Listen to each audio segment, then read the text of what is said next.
अस्सलाम वालेकुम students. Chapter number 1 chemistry का 8वां न्यूमेरिकल है।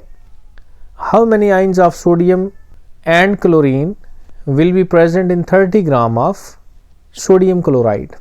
अगर हमारे पास सोडियम क्लोराइड है यानी हमारे पास नमक है, तो नमक के 30 ग्राम के अंदर हमारे पास सोडियम आयंस कितने हैं और क्लोरीन आयंस कितने हैं। सोडियम आयन पॉजिटिव आयन होता है, क्लोरीन आयन नेगेटिव आयन होता है। जब सोडियम क्लोराइड को आयनाइज किया जाए या डिज़ोल्व किया जाए पानी के अंदर, तो हमारे पास सोडियम और क्लोरीन आयंस बनते हैं। हमने 30 ग्राम सोडियम क्लोराइड के अंदर सोडियम आयन और क्लोरीन आयन की तादाद मालूम करनी है। तो इंशाल्लाह इस न्यूमेरिकल को इंग्लिश मीडियम और उर्दू मीडियम दोनों स्टूडेंट्स के लिए सॉल्व कर रहा हूँ। उम्मीद है आपको इसकी भरपूर समझ आएगी और आप कोशिश करेंगे कि इसको समझने के बाद इसकी प्रैक्टिस ज़रूर करेंगे। तो चलिए शुरू करते हैं।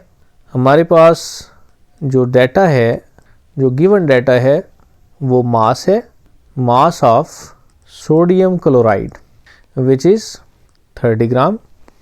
और हमने फाइंड क्या करना है, number of sodium ion and number of chlorine ion, ये हम फाइंड करना चाह रहे हैं। इसी डाटा को अगर उर्दू में लिखें तो हमारे पास मास बराबर है 30 ग्राम। हम फाइंड क्या करना चाहते हैं, सोडियम आयंस की तादाद और क्लोरीन आयंस की तादाद, ये हम फाइंड करना चाहते हैं। दोनों सूरतों में हमें सबसे पहले 30 ग्राम सोडियम क्लोराइड के अंदर मोल्स की तादाद फाइंड करना होगी। और जैसा कि आप जानते हैं, मोल्स फाइंड करने के लिए हमें मोलर मास का पता होना चाहिए। तो हमारा पहला जो स्टेप है वो है मोलर मास फाइंड करना, molar mass of sodium chloride. अगर उर्दू में लिखें तो मोलर मास सोडियम क्लोराइड का मोलर मास। तो सोडियम क्लोराइड का जो मोलर मास है, इसको फाइंड करने के लिए सबसे पहले आप फार्मूला को देखें। फार्मूला के अंदर सोडियम का एक एटम है, 1 into atomic mass of sodium, plus chlorine का एक एटम है, तो 1 into atomic mass of chlorine. Sodium का एटॉमिक मास 23 होता है, जबकि क्लोरीन का एटॉमिक मास 35 है। इसको आप सॉल्व करें तो 23 1s are 23 plus 35 1s are 35। 23 plus 35 will become 58 atomic mass unit, या इसको ग्राम पर मोल भी कहा जा सकता है। उर्दू के अंदर अगर आप इसको लिखें तो बिल्कुल कैलकुलेशन जो है वो इसी तरीके से होगी जिस तरह हमने इंग्लिश मीडियम के स्टूडेंट्स के लिए की है। 1 into 23 plus 1 into 35 that will be equal to 23 plus 35, और इनको जमा करने से हमारे पास 58 एटॉमिक मास यूनिट आएगा, या इसको ग्राम पर मोल कहा जा सकता है। मोलर मास फाइंड करने के बाद हम नंबर ऑफ मोल्स फाइंड करेंगे, जिसका फार्मूला है नंबर ऑफ मोल्स बराबर होते हैं mass in grams divided by molar mass. इसके अंदर वैल्यूज़ पुट करें तो मास हमारे पास सोडियम क्लोराइड का 30 ग्राम है, जबकि मोलर मास जो हमने फाइंड किया है वो 58। जब हम इसको कैलकुलेटर से सॉल्व करते हैं, 30 divided by 58 and it will become 0.51724। ये हमारे पास number of moles 30 gram sodium chloride के अंदर मोल्स की तादाद आ चुकी है। अगर इसको उर्दू में लिखा जाए तो हम लिखेंगे मोल्स की तादाद बराबर है mass divided by molar mass.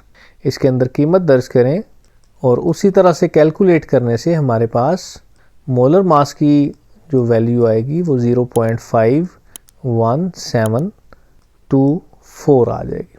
Number of moles find करने के बाद हम नंबर ऑफ़ मॉलिक्यूल्स फाइंड करेंगे। तो नंबर ऑफ़ मॉलिक्यूल्स फाइंड करने के लिए जो फार्मूला है वो है number of moles is equal, number of molecules is equal to moles multiply by Avogadro's number. तो मोल्स हमारे पास हैं 0.51724 multiply by Avogadro's number 6.023 multiply 10 raise to the power 23। जब हम इसे कैलकुलेट करते हैं तो कैलकुलेट करने से हमारे पास जो वैल्यू आएगी multiply by 6.023 multiply 10 raise to the power 23, it will become 3.1153 multiply 10 raise to the power 23। तो ये हमारे पास number of molecules sodium chloride के अंदर जो मॉलिक्यूल्स की तादाद है, 30 ग्राम सोडियम क्लोराइड के अंदर जो मॉलिक्यूल्स की तादाद है वो हमारे पास आ चुकी है, that is 3.1153 multiply 10 raise to the power 23। अगर इसी चीज़ को उर्दू में सॉल्व करते हुए लिखेंगे तो हम यहाँ पे लिखेंगे मॉलिक्यूल्स की तादाद बराबर होती है moles multiply by Avogadro's number, और इसके अंदर हम कीमतें दर्ज करेंगे 0.51724 और इसको मल्टीप्लाई करेंगे एवोगैड्रोस नंबर के साथ जो कि है 6.023 multiply 10 raise to the power 23, और मल्टीप्लाई करने से हमारे पास बिल्कुल उसी तरह से 3.1153 multiply 10 raise to the power 23 answer आ जाएगा, जो कि सोडियम क्लोराइड के 30 ग्राम के अंदर मॉलिक्यूल्स की तादाद है। और मॉलिक्यूल्स की तादाद फाइंड करने के बाद अब हम देखेंगे कि हमारे पास नंबर ऑफ़ आइंस कितने हैं। नंबर ऑफ़ आइंस फाइंड करने के लिए आप मॉलिक्यूलर फार्मूला यहाँ पे रिप्रेजेंट करें। ये फार्मूला है मॉलिक्यूलर फार्मूला सोडियम क्लोराइड का।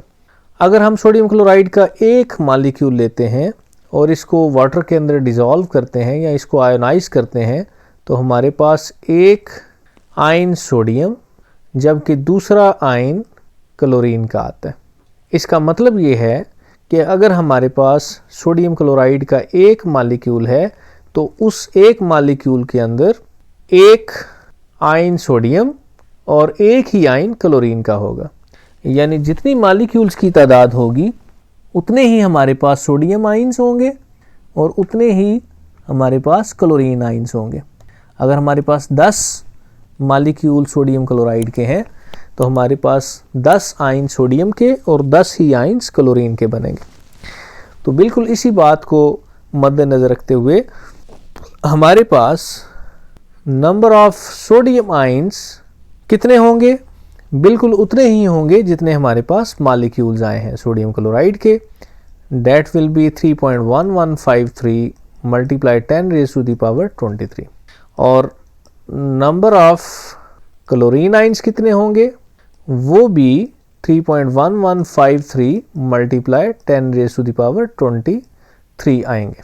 अगर इसको उर्दू में लिखें तो हम यहाँ पे लिखेंगे सोडियम आइंस की तादाद, और वो हमारे पास 3.1153 multiply 10 raise to the power 23 है, और क्लोरीन आइंस की तादाद भी हमारे पास इतनी ही होगी। और अगर आप सोडियम और क्लोरीन आयन की टोटल तादाद मालूम करना चाहते हैं, यानी सॉल्यूशन के अंदर total number of ions find करना चाहते हैं, तो आप इन दो वैल्यूज़ को, इन दोनों नंबर ऑफ़ आयन्स को ऐड अप कर लें, आपके पास टोटल नंबर ऑफ़ आयन्स आ जाएंगे। यानी total number of ions in sodium chloride solution will be equal to 3.1153 multiply 10 raised to the power 23 plus 3.1153 multiply 10 raised to the power 23। जब आप इनको add करते हैं तो ऐड करने से देखते हैं हमारे पास क्या आंसर आता है। 3.1153 multiply 10 raised to the power 23 plus 3.1153 multiply 10 raised to the power 23, it will become 6.23 multiply 10 raised to the power 23। तो ये हमारे पास टोटल नंबर ऑफ आयन्स हैं जो सोडियम क्लोराइड के अंदर मौजूद होंगे। हमने इस न्यूमेरिकल के अंदर 30 ग्राम सोडियम क्लोराइड के अंदर सोडियम और क्लोरीन आयन कितने हैं उनकी तादाद मालूम की। मुझे उम्मीद है तमाम स्टूडेंट्स को इस न्यूमेरिकल की अच्छे से समझ आ गई होगी और कोशिश करिएगा इस न्यूमेरिकल की प्रैक्टिस ज़रूर करें, इसको बार बार सॉल्व करें। अगर आपको किसी भी जगह किसी भी स्टेप में कोई प्रॉब्लम पेश आई है या आपको किसी बात की समझ ना आई हो तो कमेंट बॉक्स में ज़रूर पूछिएगा, मैं इंशाल्लाह उसका सलूशन ज़रूर दूंगा। शुक्रिया।